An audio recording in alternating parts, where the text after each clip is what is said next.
Pernah kepikiran nggak sih kenapa Ramadan itu rasanya beda banget, begitu spesial?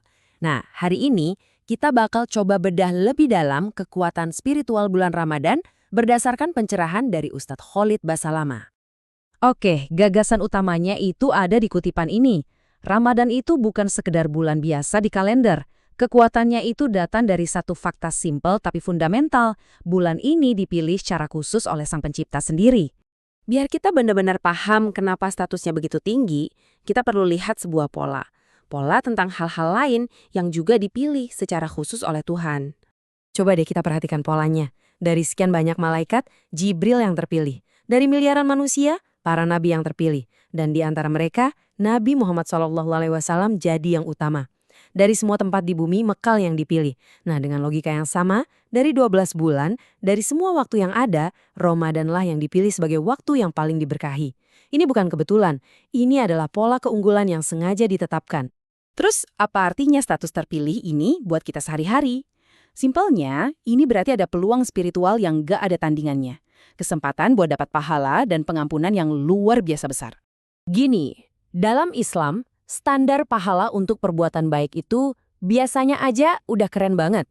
Bisa dilipat gandakan sampai 700 kali lipat. Itu aja udah penawaran yang luar biasa ya kan? Tapi, nah ini bedanya puasa. Pahalanya itu spesial banget. Tuhan nggak ngasih angka batasan. Nggak bilang 700 kali lipat atau 1000 kali lipat.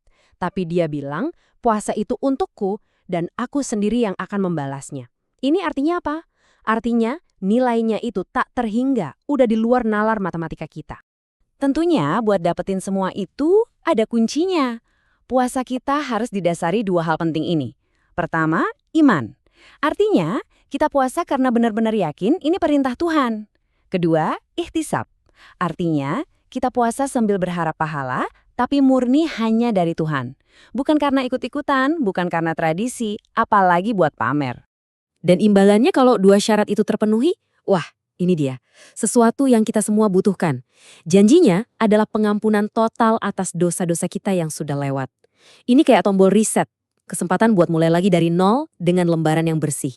Tapi jangan salah ya, Ramadan itu bukan cuma soal nungguin pahala turun dari langit. Ini adalah arena latihan spiritual yang super intensif, di mana kondisinya udah disetting sedemikian rupa biar kita gampang berhasil.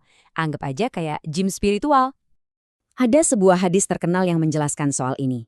Selama bulan Ramadan, pintu-pintu surga itu dibuka lebar-lebar. Sebaliknya, pintu-pintu neraka ditutup rapat-rapat. Dan yang paling penting, para penggoda utama kita, yaitu setan, itu dibelenggu, diikat.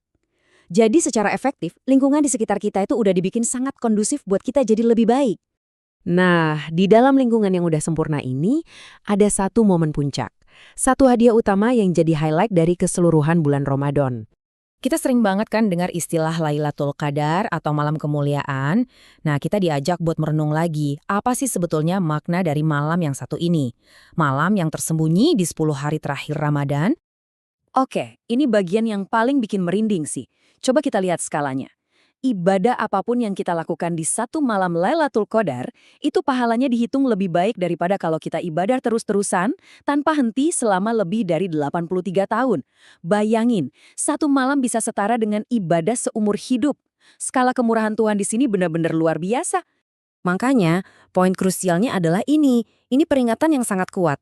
Kalau kita sampai melewatkan kesempatan beribadah di malam itu sama aja kayak kita kehilangan semua kebaikan. Jadi pertaruhannya benar-benar tinggi banget. Oke, kita tutup pembahasan ini dengan satu pemikiran yang menusuk banget dari khotbah ini.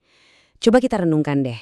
Seandainya kita cuma dikasih sisa hidup 1 hari lagi, pasti kita bakal milih buat ngejalanin hari terakhir itu di bulan Ramadan ya kan? Karena berkahnya yang luar biasa. Nah pertanyaannya sekarang, Ramadan yang ada di depan mata kita saat ini bakal kita sia-siain gitu aja?